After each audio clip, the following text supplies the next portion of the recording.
It's Loving the Strange with Carrie Jones and Sean Farrar. Loving the Strange, a podcast for weirdos and those who want to be weirder. Embrace the strange. New episodes every Saturday, live streaming Fridays. Loving the Strange. Check us out.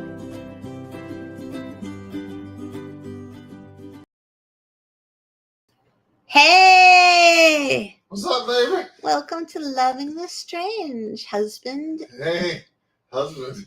Husband? I was hoping there might be somebody else here besides just us. Well, there are allegedly some people watching, but who knows if that is a lie or the truth. But oh, really? yeah, but tonight's a cool podcast.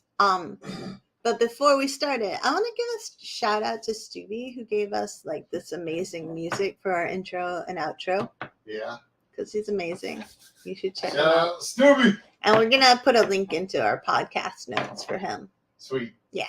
And I also want to give a shout out to Dee, because honest to God, we do the podcast for Dee.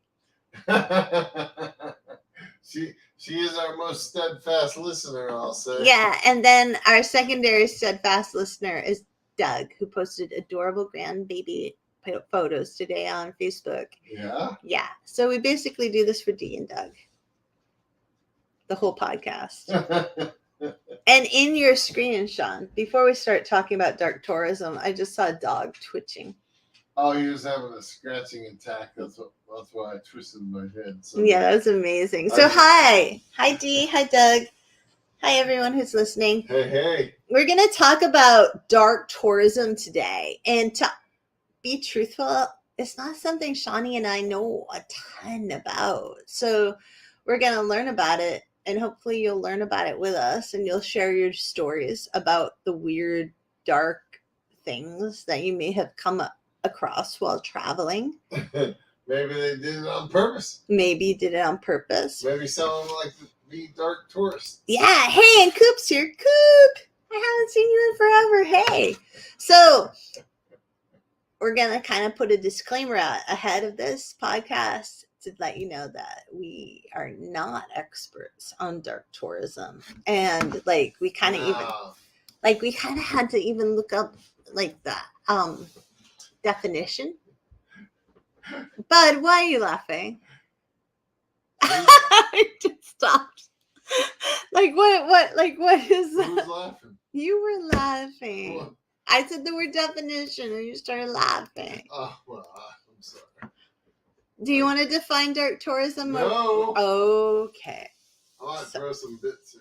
All right. So according to the travel.com, dark tourism is basically also called grief tourism or Athena tourism, and it was the term itself was created in 1996 by some professors from Glasgow, and those professors' names were J. John Lennon and Malcolm Foley, and they basically said that dark tourism is when you go specifically to visit a place that you're not from, and that place is associated with destruction or death or tragedy. And within that, those categories are like genocide and natural disaster and slavery and war and suffering and violence. So basically the entire world. Yeah. I mean, if you think about it in a big way. These are more specific places. I feel like there are places known for that, but there's a million trillion places not known for that, but are that. Oh, we've already lost viewers.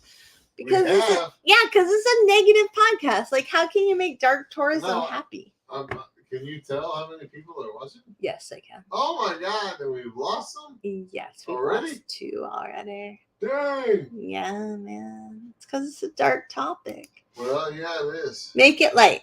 So that's my best definition, I think, of dark tourism. I think that was a pretty good one. Really? Yeah. And it's interesting. Like, I know that when Emmy and my daughter Emmy, were in Czechoslovakia, like we went to a museum that was we went to a few museums, and one of them was a torture museum, which seems pretty dark, and I didn't want to go, but Emmy was all in.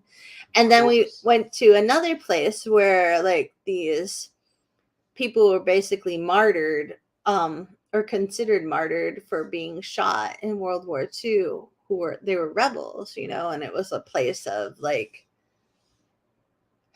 death because that's where they died, but it was also a place of memory because what they did was so brave and strong and true, right? Susie says like Pompeii, and Dee has not left us, which I'm gonna say is a big deal.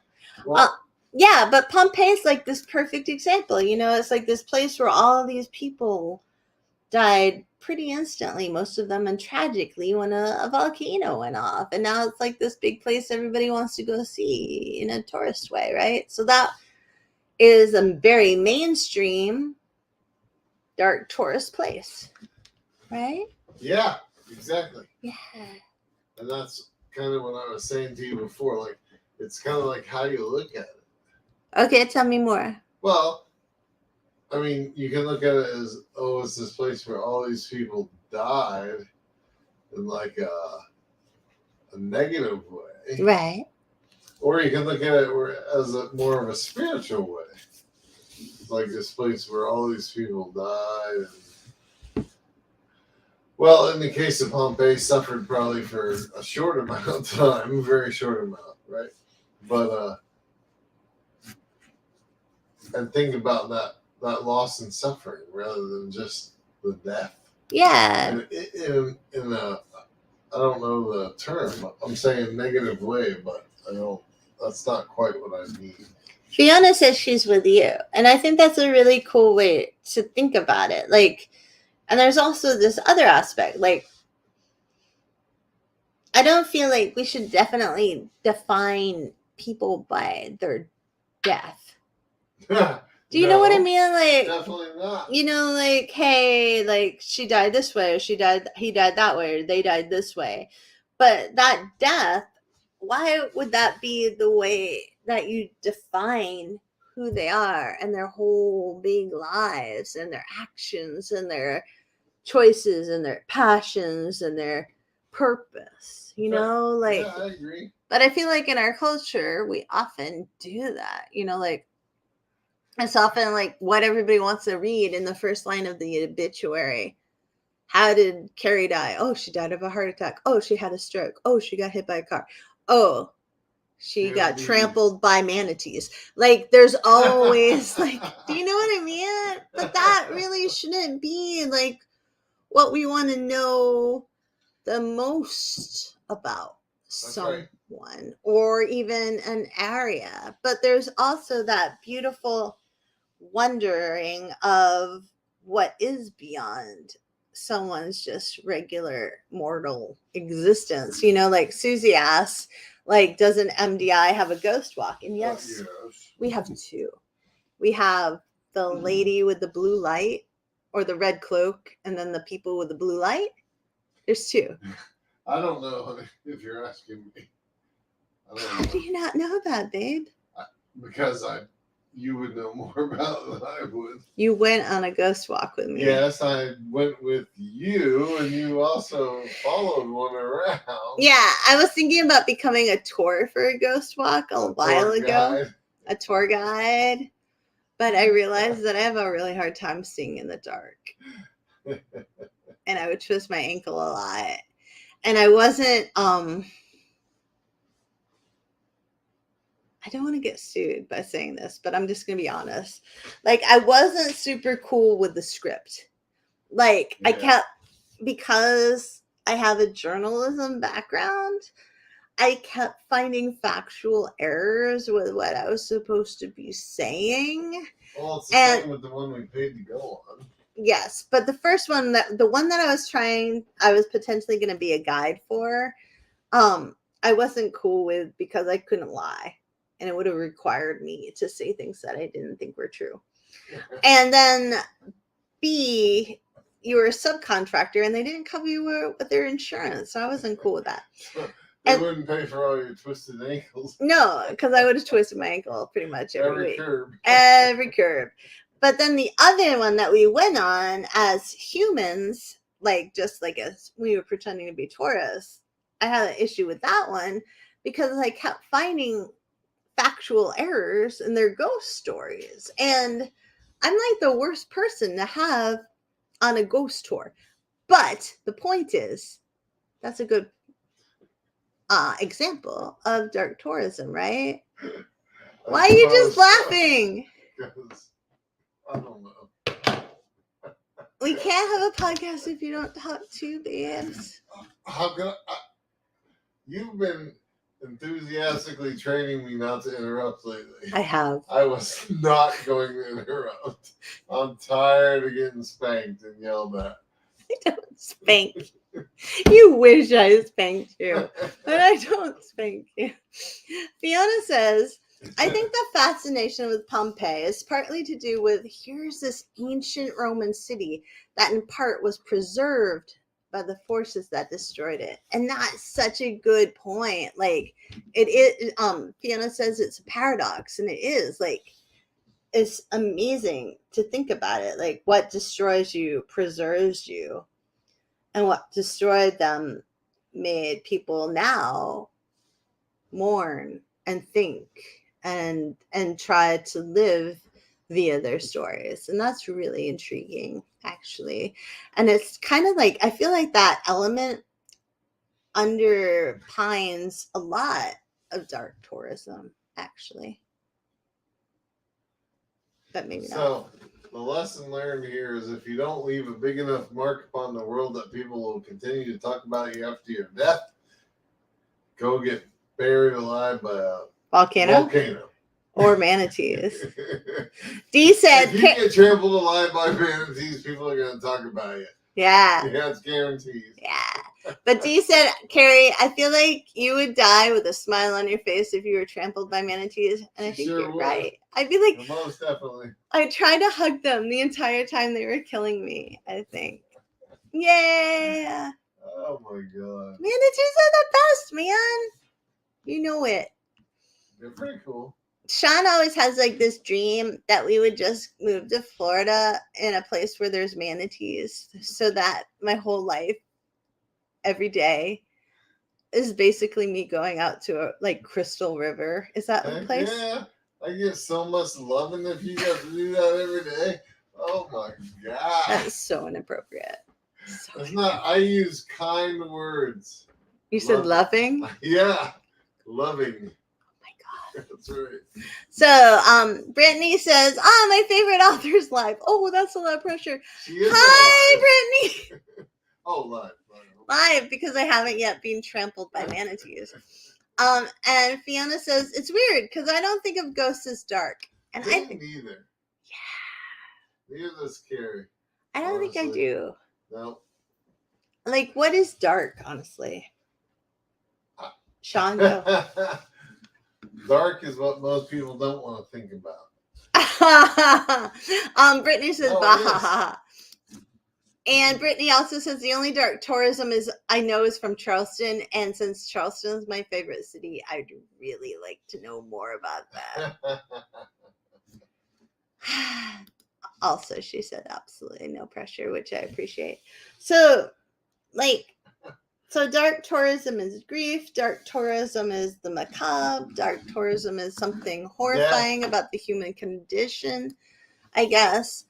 But a lot of times it is. Yeah, but also I think there's Fiona had a really good point. Like there's sort of like this cultural aspect to what do we consider darkness?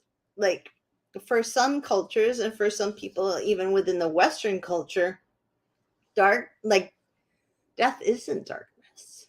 Do you know what I mean? Yeah, right. What's dark is the pain and suffering humans inflict upon other humans. Or like for some people, darkness is a plane crash. For instance, where like we live in Acadia National Park, right?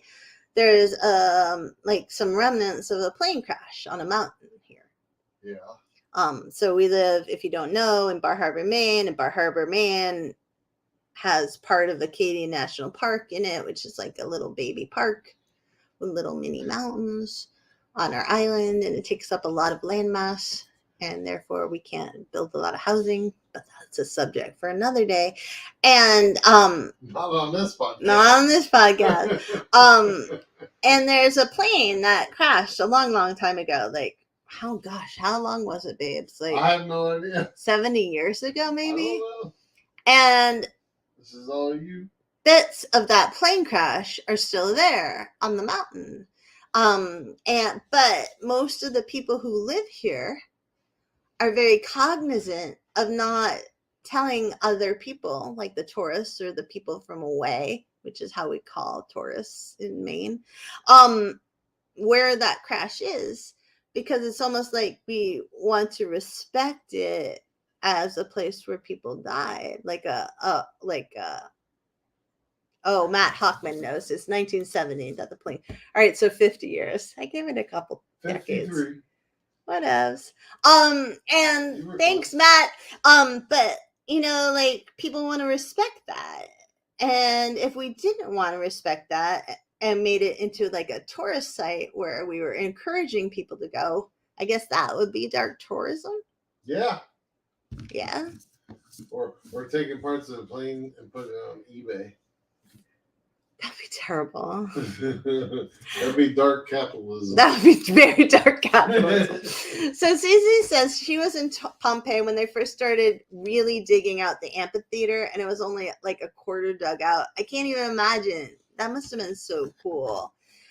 Well, it would have been all lava, right? Like hard digging? Yeah, I imagine that'd be really hard digging. Fiona says as a gravesite, and Brittany says, Sean, do you want to read this? You're from the South. They don't acknowledge slave graveyards in any ghost tours in Charleston. But yet they glorify the slave market. Charleston, I swear, is built on some nexus. There is such weird energy there growing up. Places you feel safe, and places you know where bad things happen just by feeling. Okay, Doug Marshall, who's the king of the skeptics, is totally going to think less of me right now. But Brittany, that's exactly how I feel when I'm in Charleston every single time. Like, I love that city so much. But I always feel like, oh, this is great happiness. Oh my gosh, right over here is great despair.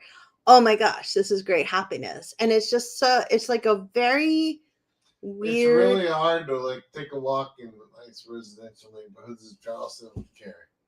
Yeah. Kind of true everywhere in the South with Cary. But yeah, like, I just referred to myself in the third person.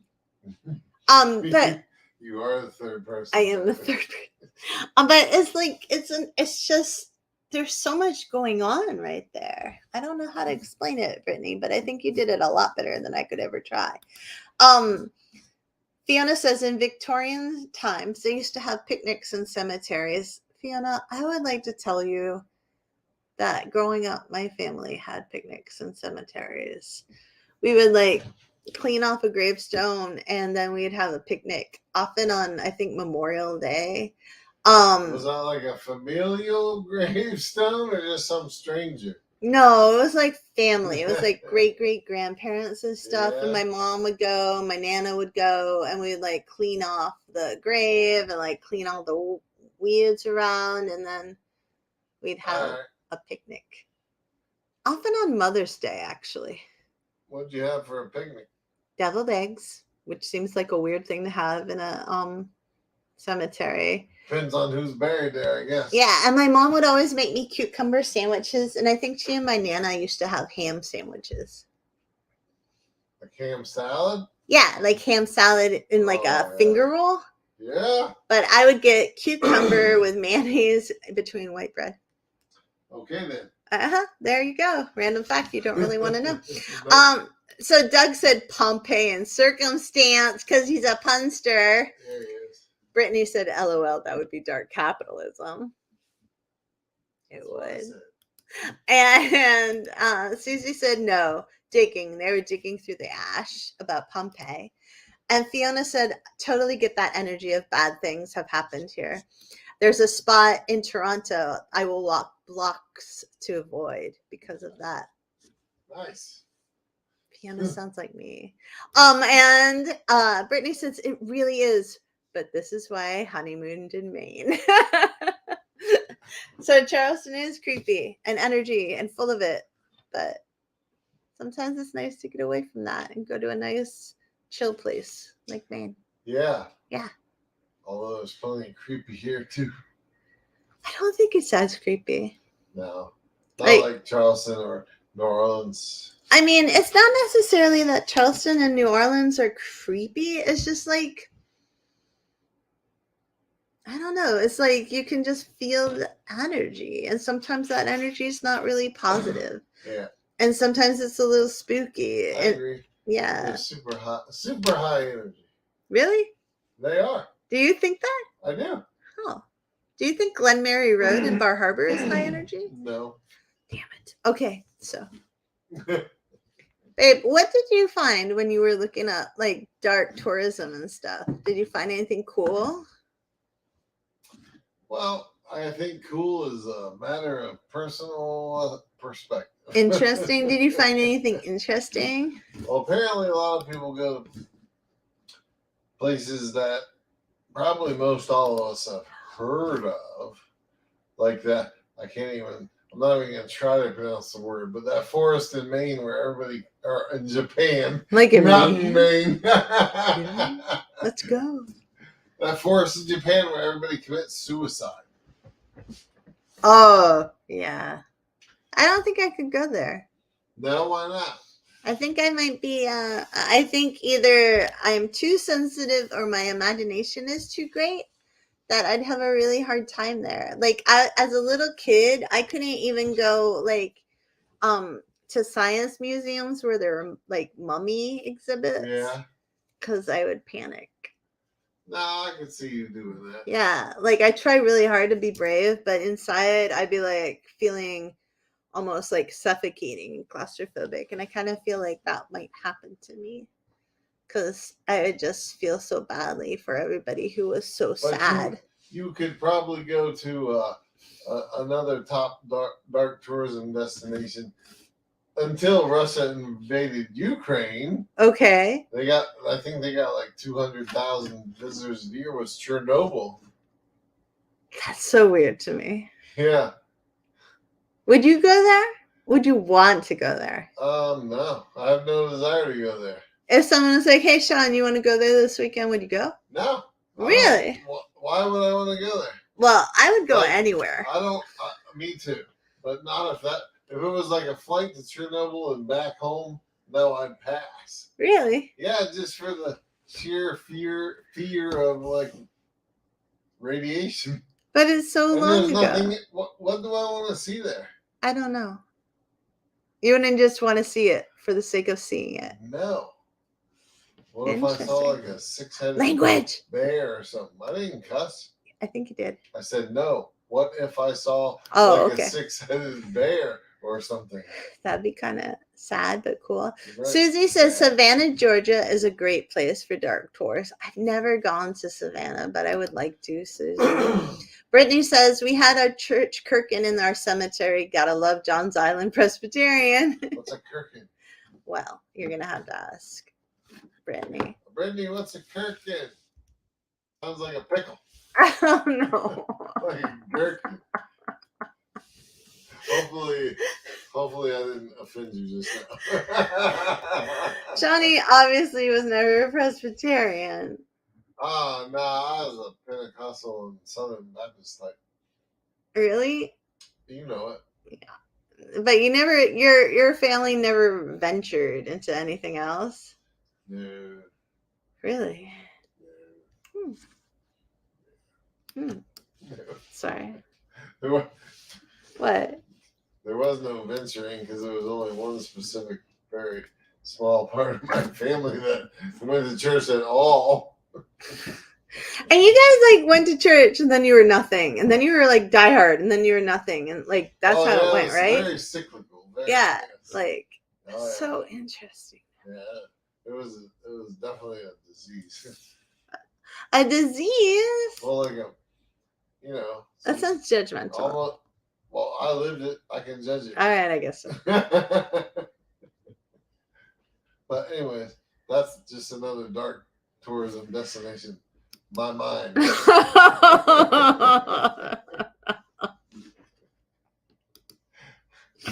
All right, so Brittany says, wait, if you jump all the way to the bottom to Doug Marshall's comment, yes, Doug says pot smoking and pork luck. He's pretty accurate. About what? About my situation.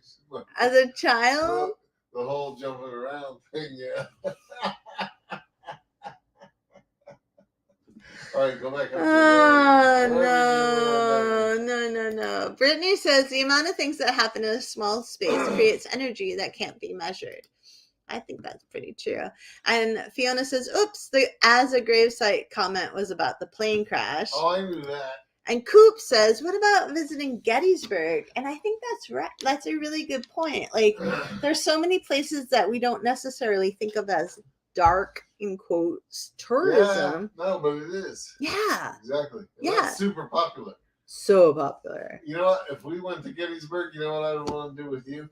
Since you're so fucking sensitive, I'd want to like sleep in the middle of the fields where the battles were at night, like right under the stars. I'd have a really hard time. I know. That's why I want to do it. No. Because you hate me? I wear a GoPro on my head. I think you hate me. Well, I've experienced you in other places like New Orleans. So I think I'm a very normal human being, right? I don't think I'm very weird. But, and I'm really good at repressing everything weird that happens to me because I just don't really want to think about it.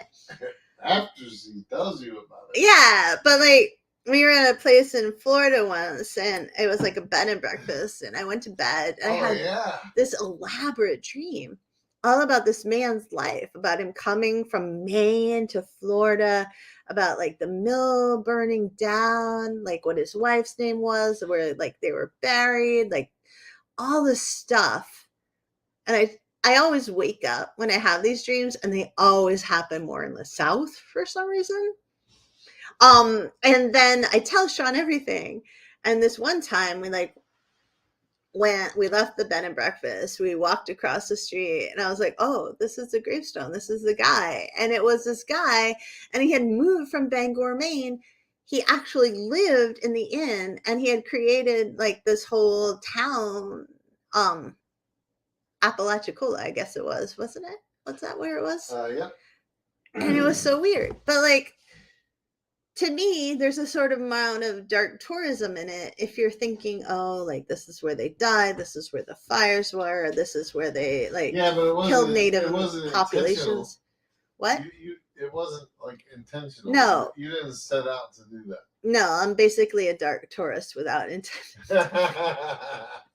Which is why I don't want to go to Gettysburg. She does choose the lodging online. I do. So she knows what she's doing. No, man. Don't let her fool you. No, I don't. I'm like, oh, it looks so cute. They have a good breakfast. Let's go. High ratings. And then I'm like, death. Man, I tell you, you got a lot of comments. Okay, I'm going. Baby. Fiona says energy. Fiona says, Ari the Forest. Susie says, a lot of voodoo belief down in the Cajun area of the South. Yeah. Maybe that's what I'm hooking into.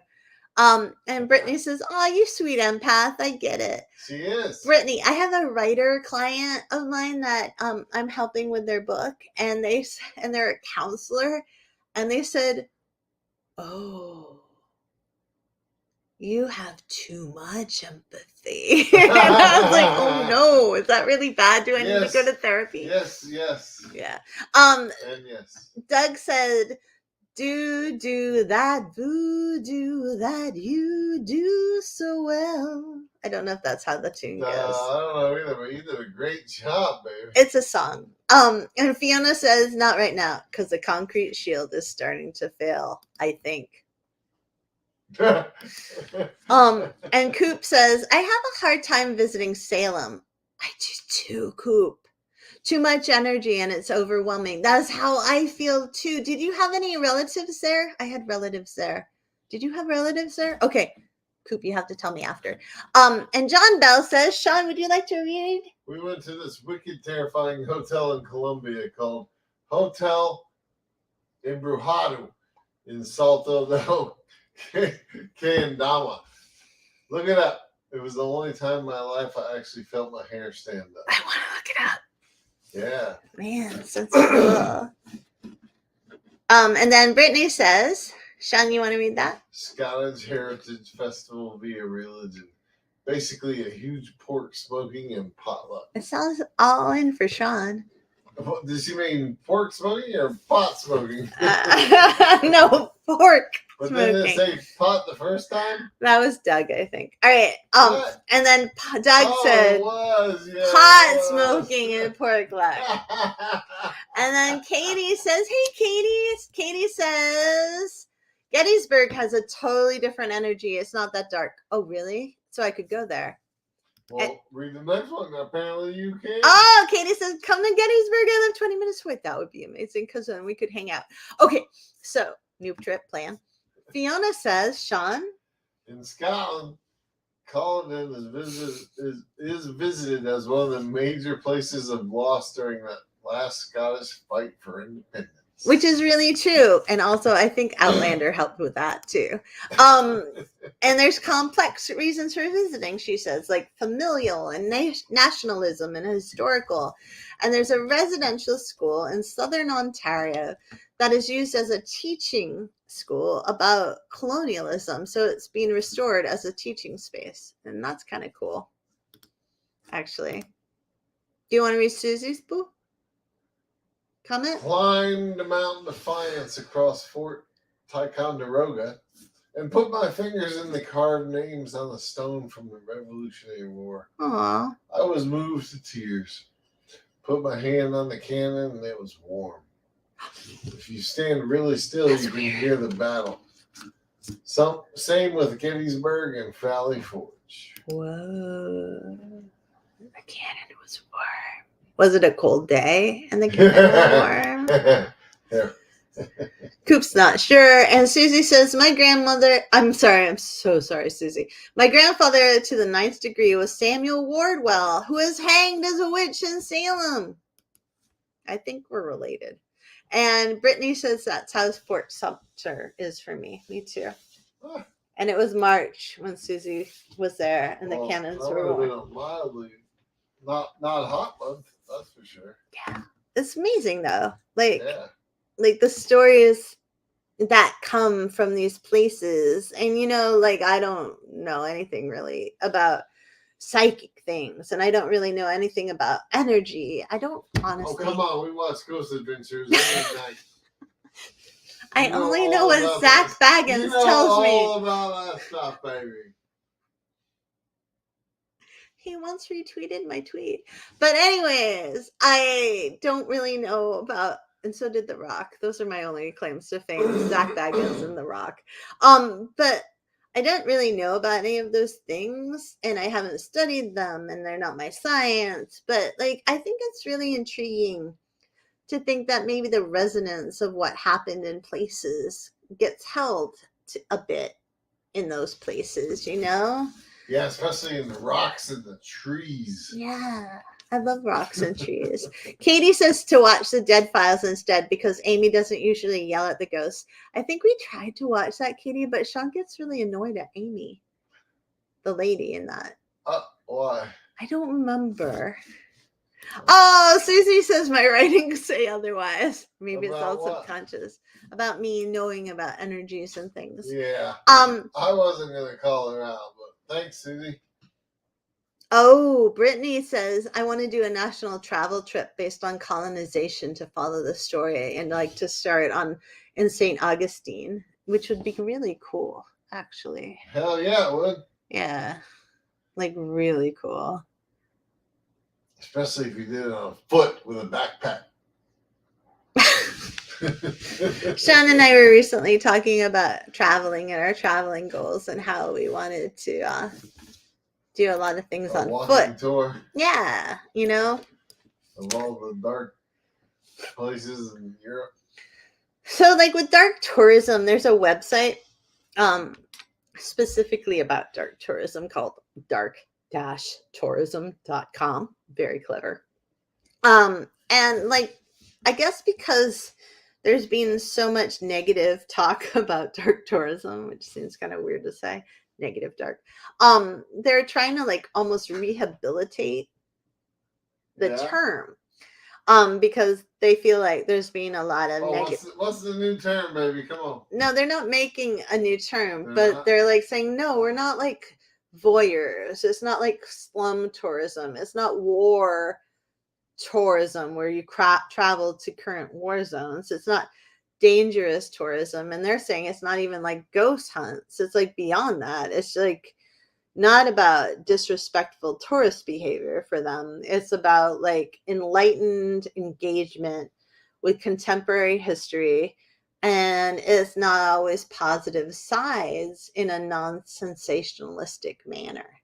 So I think that's really interesting because, you know, how we started the podcast was just about like, how do you even define what dark tourism is? You know, are the people who do it the people who define it, or is it like somewhere like the New York Times and the Wall Street Journal and Twitter that get to define it? Like, how do you even necessarily come to a consensus about what that term even is, you know? And then once you get that, then you can talk about any potential ethical issues about it. But it's really kind of interesting to me. Yeah. Yeah. I got a couple. Did I bore you? Did I just bore you? And you're like, listen, yeah. I got a couple thins and a Wall Street Journal. No, that makes me feel so bad. It was really intelligent. That's why I couldn't follow. There was too many big words in there. That wasn't big wordy.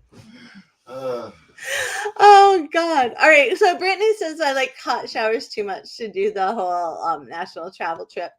Katie says I can relate to that. People got water heaters all over the place nowadays. Brittany, we'll just take we'll take a portable towel warmer and we'll just bring it with us everywhere. Plug it in. Water in it? No, but it'll be the nice hot. So even if you take a cold shower, at least you got a warm towel, right? Yes. All that matters is the warm towel afterwards. No. The warm water is much more important than the warm towel. You can deal with lukewarm water if you have a really warm towel. Hot or cold. It's either hot or ice cold. And that's dark tourism right there. An ice cold shower. Holy crap. It's the end of the world. Oh You're so privileged. All right. Katie says, one of my series is based around the idea of cursed or hallowed ground holding energies. It's so cool. And Brittany says, double negatives cancel them out. And Coop says, do you want to read this one, Dan? Ever been in an underground railroad house? No. Not that I'm aware of. Yeah. There was a lot outside of Rochester, New York, near Lake Ontario, where I grew up. Interesting energy. Not necessarily dark, but lots of energy. That's so cool. Yeah. And you know, I wouldn't see it as necessarily dark because a lot of the people traveling through there might have been full of hope. I know. You know what I mean? Yeah. But even if that was their last stop and something bad happened to them. Yeah. At that point in time, they might have been full of hope. But also so much fear, like fear of getting caught, fear of not making it, fear of like what happened to people you left behind, fear of what happened to the people who have gone ahead. Like there's so many, you know, I think that's part of it. And I think that's part of the worry about the term, even dark tourism, is just that the human experience isn't one polarity usually. Like, yeah, you die. Usually, most of us, many of us, depends, are sad. But not everybody even is sad when they die. So, like, but we like to simplify things like we're bad AI and make things on this continuum of good or bad, dark or light, happy or sad. And the truth is that in every moment that we're experiencing is so much more multifaceted than that. And even people in the worst moments can have those tiny bits of hope. And even people in their worst moments or their best moments, in the best moments, could have tiny bits of anxiety. And it's just so simplistic to try to put one little baby adjective on something, especially an adjective as abstract as dark or light, or you know what I mean? Did I lose you again? Me? Because I tried not to use big words. No, I was just thinking about how we're gonna have to start charging people for this self-help talk. Shut up. You're so mean to me. I enjoyed it. I don't think you did, baby. In my head, it was just like, ching, You want to read Katie's comment? Sure thing, Tony. Are you calling me Tony Robbins? Yeah. Because I'd have to be a lot taller and a lot more emphatic. I'd be like, you must! Do you! Like, I'd have to be yelling the whole time. Katie Walker said that's a really great definition. You don't necessarily go for the darkness, but to learn from it. Yes. And that's actually what a lot of people said. Yeah. In, like the New York Times article I was reading about dark tourism. Do you want to read a little bit of it? No. Okay. But Katie summed it up really well. Because she's Katie. She's amazing. Yeah. Doug says, ghosts are only scary if you believe in them. I don't believe necessarily that's true. Because I don't know if I'd find every ghost scary. Like if I literally saw a ghost next to my bed in the middle of the night, I'd be like, what's up? He would. He truly would. Never mind. I can't really get into it. But I feel like I'd have a conversation. He would. He would. I feel like one of the reasons our house isn't terribly haunted, it's because Sean and I are mostly like, because there's like no point. We're like, whoa, that was weird. What else? Whoa, did the door just shut by itself? We what else? literally say that probably once a week. One of us will be to the other like, did that door just close? Oh, what else? Must have been a fucking spirit. Or I'll be like, that's very strange. I wonder what happened with the house that made that happen. Like one time I was in the bathroom and I came out of the shower and I was looking at the door and I watched the doorknob turn. Oh, that's because I was peeping on you, baby. You weren't home. I was getting out of there. And I immediately thought that's what was happening. But like, I was like, and I texted him like, babe, the doorknob just turned in the bathroom. Are you home? He's like, no, which could have been a lie. I wasn't home. And I'm like, wow. I definitely was. I know that instance. And I'm like, wow, that's really strange. That's how chill we are in this house about weird things. Like, we're just like, oh, all right. Like one time we had a podcast in the beginning of this podcast, Sean cut himself, but we didn't know it. I didn't know it. And there was blood all up the stairway because he went to check on Zane, the kiddo. And like the podcast ended. And I'm like, dude, there's blood all over this house. And we were both like, wow. Before we figured out what it was. The next morning before I saw the we were dried like, blood on my arm. We were like, oh, that's really weird. Whatever. Huh. I wonder what happened. Let's text about it. Oh, whatever. And then like the next morning, Sean's like, oh, I have a cut. So we figured it out. But like, we never get to the panic stage of like, oh. Although that was a pretty, that one had us going for a little bit. I was like, wow, that's really cool, man. I wonder what that is. But we're very chill here. We're very chill. Oh, yeah. Coop says, yes, Brittany, you can't go sad. Caitlin says, I'm late, but I'm here. Yay, Caitlin! And Susie said, I'm glad you're here, Caitlin. And Susie says, some of the darkest places for dark tourism is the concentration camps of the Holocaust and beaches of Normandy and Iwo Jima. And I can't even imagine going to any of those and being able to make it through, Susie, honestly. Think about it this way. Aren't there specific memorials where people make literally like pilgrimages every year to recognize the dead? Yeah, absolutely. So what's the difference? I don't know. I mean, it could be that could be the reason people go there, right? Yeah. So what's the difference? I don't know. Yeah. I just feel like I couldn't I don't know if I could do it, you know? Oh, I'm not talking about you specifically. I just mean in general. Yeah. you can look at. There's two. This is a very specific two-sided coin. It's like the macabre or the macabre. I don't know how to say that. Yeah. Or more of the spiritual side. Yeah.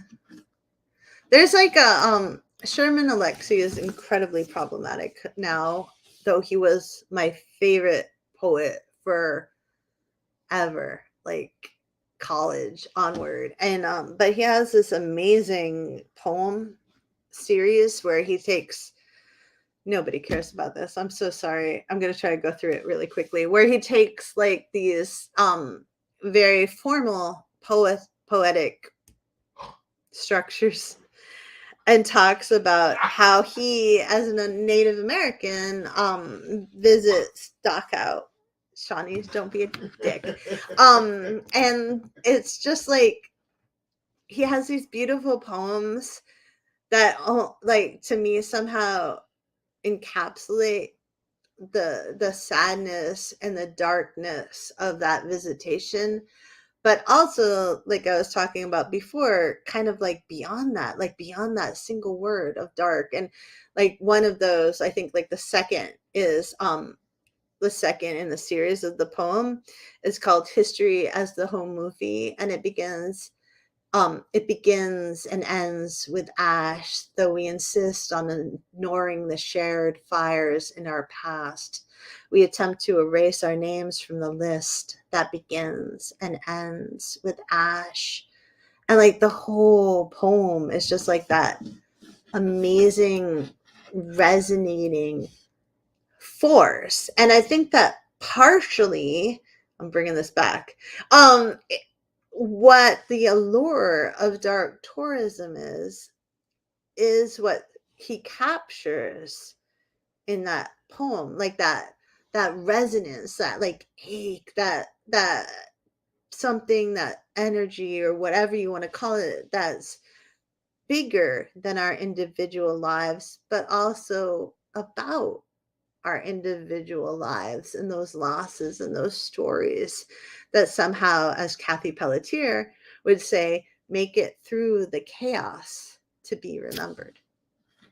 Did I lose you again? I lost you again, didn't I? I was enraptured. I think I lost you again. No, I was just purely enraptured. You're such a lying liar who lies. This is what I was thinking, honest to God. This is what I was thinking. Oh, God. Like, I don't think of myself as a stupid fellow. Maybe fairly intelligent.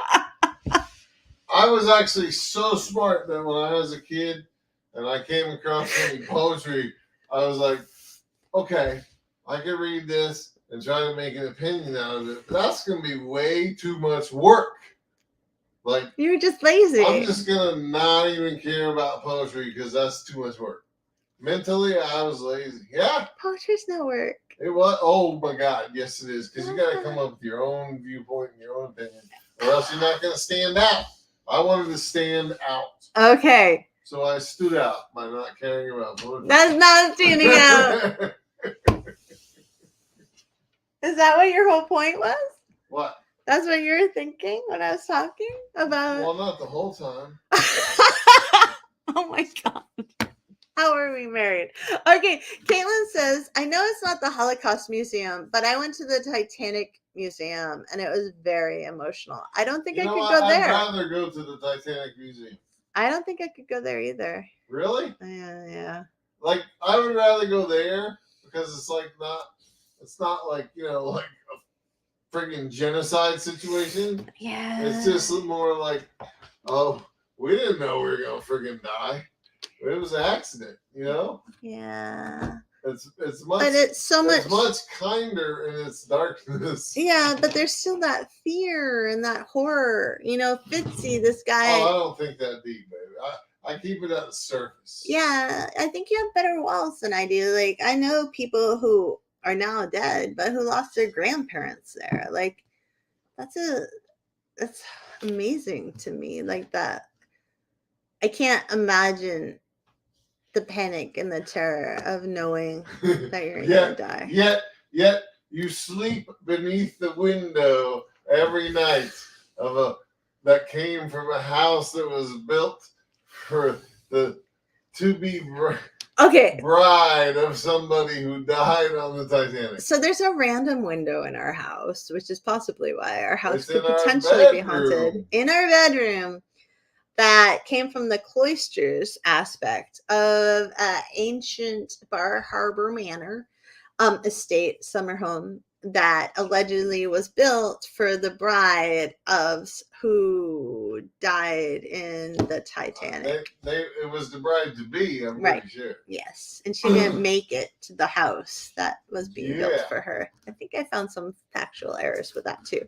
Katie says the Holocaust Museum is definitely a powerful experience. My 8th grade class went. There are walls around certain exhibits, so you have the option of viewing some of the worst or not. Oh, I'm sure it's powerful as hell. Susie has given us a list of places where massive deaths have happened in Japan. And Brittany says, and you're not enlightened, psychic, or empathic, Miss Ma'am. You just embody the whole of balance. Thank you, Brittany. You're very kind, Brittany Gardner. I like Brittany. Very kind. Brittany's my current. She's pretty balanced, though, as a whole. Katie says it's not. It's every once in a while she gets off kilter. Read Katie, it's because it's funny. Not all ghosts are scary. The one in my house mostly just takes me off. Just like Sean and me. Yeah, Sean is the ghost in my house. I'm the equivalent of the ghost in this house. So true. Oh. Fiona says, after my mom died, there was an incident where I was going into the kitchen. I was in the doorway. The kettle turned itself on for about 10 seconds and then turned itself off. And I was like, hey, Mom, I see you. That's awesome. That's so sweet. Do you know what happened to me, Fiona? Doug Marshall, do not judge. Yesterday, I had been talking to Emmy, my daughter, and I had put the phone down and came back. And for some reason, my phone had decided, like it felt like an automated text thing where it just kept putting like the middle word over and over and over again. And it was like, hey, baby girl, I love you so much. And I miss you. And I miss you. And I love you. And I miss you. I want you to know how proud I am of you. And I miss you and your baby girl too. I'm so proud of you. I love you all my heart, Nana. And I'm like, sent that text to you. It wasn't that you. Nana was an autocorrect thing. You know how you hit send before you get to actually read it all? And it cracked me up because I was like, and I like just sent it to Emily. I'm like, oh my gosh, look at what just happened on my phone. Because my mom is the only person who ever writes, I love you, whoever wrote, like, I love you with all my heart. And she wrote it on everything. So I think those little moments are interesting. You didn't tell me about that. I just don't tell you about everything, honestly. Oh, it's apparent. I thought we had. I'm gonna have to reevaluate what I tell you now. No, you hardly tell me everything. Sayer says, hi, bud. And Fiona says, I would not see that as tourism. I'd see it as a memorial, a concentration camps, etc. You go to honor and not to gawk. And I would hope that's right. I would hope so too. Katie says, Fiona, that's such a nice sign. And Brittany says, please tell, but I don't know what about anymore. Me neither. And Fiona says, I do, Ari, the poetry. Thank you. And no, Susie. She was siding with me. Nuh-uh. She's like, don't put the brain power into that worthless. No, she was not. If you knew her, you know how wrong you are. And Susie says the Day of the Dead is a big celebration in Mexico. Oh, that's fun too. Susie, one of my best friends who died, and all my best friends seem to die. His name was Don Radovich. And all my best friends seem to die. That's a book title for you, folks, right there. All my best friends by John Green. All my best friends seem to die. Turtles all the way down. Looking for Alaska. All my best friends seem to die. I'm actually writing that down. He was fascinated by the Day of the Dead, and when he died, his wife had like kind of a vaguely normal wake, but then they had a special Day of the Dead wake for him because he loved it so much. And Fiona says that may be a better term, a visitation rather than dark tourism. And then Brittany says that was beautifully interpreted and put back to the full point. Thank you, Brittany. That must have been one of your diatribes. Probably my poetry one. And Katie says, I get that. Poetry used to drive me crazy, so Katie's with you, Shawnee. Do you want to read that one? Because I can probably do the Titanic Museum because it's not at the actual site. That makes sense. Yeah. And Caitlin says you get a ticket with the name of a real person who was on the Titanic, and at the end of the tour, you know if your person lived or died. Oh my God! And that's your fate right there. How many people have died after they walked out of the Titanic Museum? That'd be a great X-Files 50% episode. of the visitors. Yeah. Or way more, because it was way more than 50% that died on the Titanic. Coop says, the museum in England, you learn all of the stupid mistakes that were made, and it could have been prevented, and it made my insides shake. See, that's how I'd be too, Coop. Susie says, Mr. Thayer was one of my residents in the nursing home I worked at on MDI, and he survived the voyage of the Titanic, but his high school BFF didn't. The trip was our high school graduation gift, and Mr. Thayer wrote a book about his experience. Do you know the name of it? I'd love to read that, Susie. Yeah, she would. Fiona says, as a poet, I'm siding with my fellow poet, Carrie. Thank you, Fiona. And Katie says, that's the same as the Holocaust Museum. You get papers for a real person. See, that kind of stuff right there, to me, is what makes it like fall under the dark tourism definition. Yeah. Because it's not like that kind of twist makes it twisted to me. Mm-hmm. You're not there just to honor the dead as a whole. Yeah. All of a sudden now you're like this person. It's you don't agree with me? No, I'm thinking you'd rather connect with like one person rather than just be there as a rando, like connecting with everybody, all the victims. There's like, I feel like I'm gonna lose you again, but there's like in that same Sherman Alexie poem, there's like that gawking question, like that like. Did you see Garfield comics this weekend? No. I'm just kidding. Okay. You lost me. Go ahead. I didn't get it. Alexie. Okay. I'm just teasing. So it like in that, I think it's the third part of that poem. Like there's this. I remember that. Go ahead. You'd be such a pooper duper.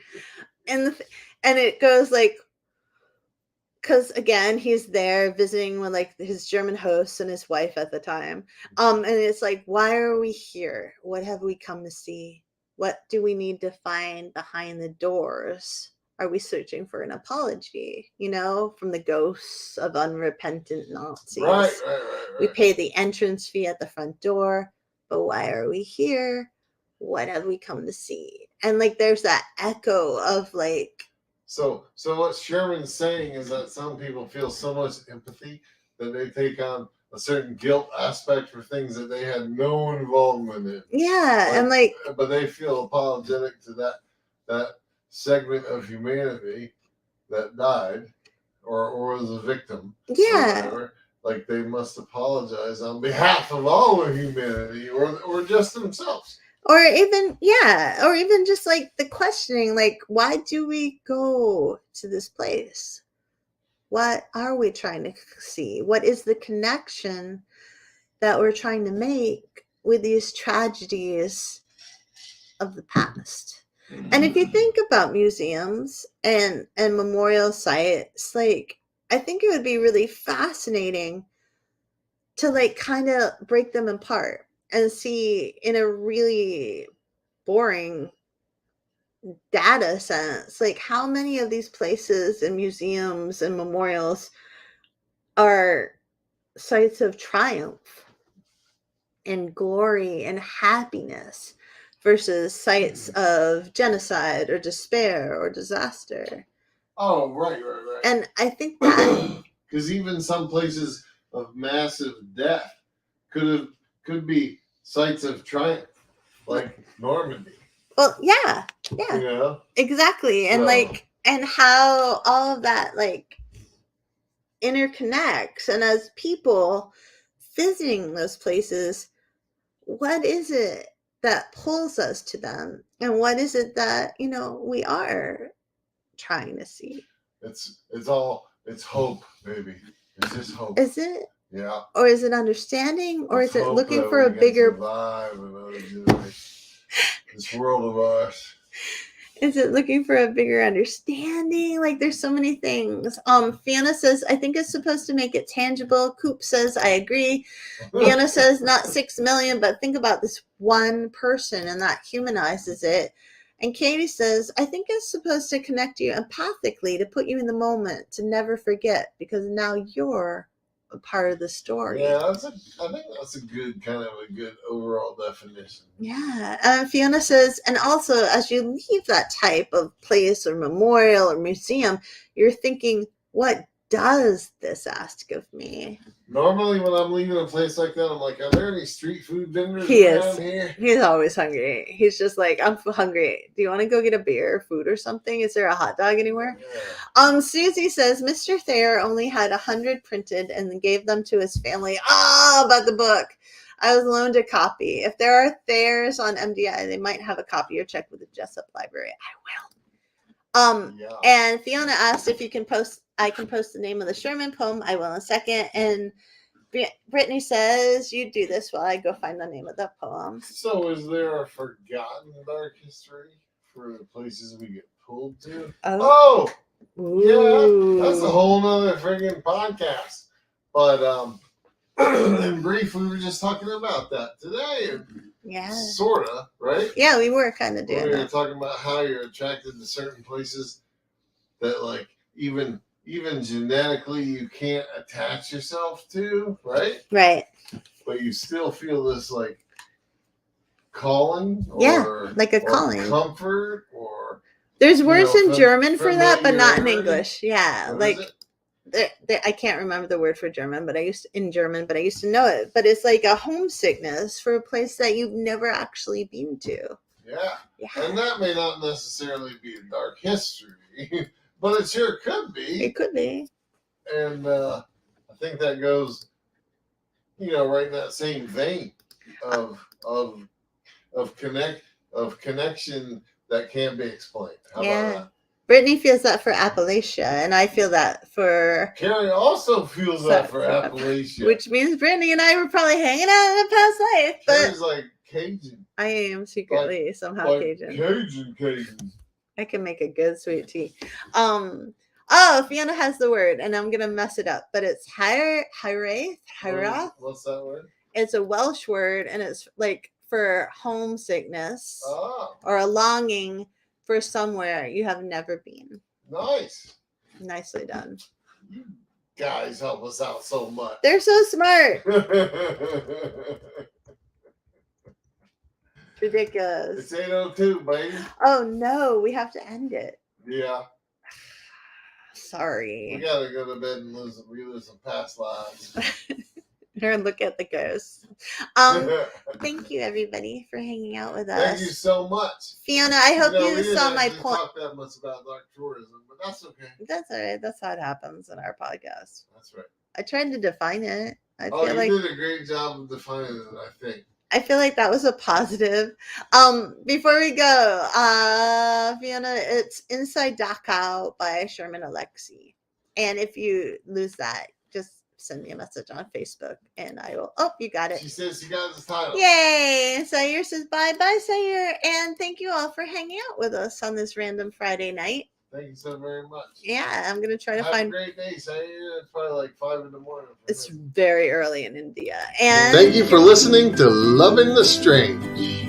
Please be sure to like and subscribe. And remember, embrace the strange. New episodes every Saturday. Live streaming Fridays. Go get your strange on, friends. Thanks for listening.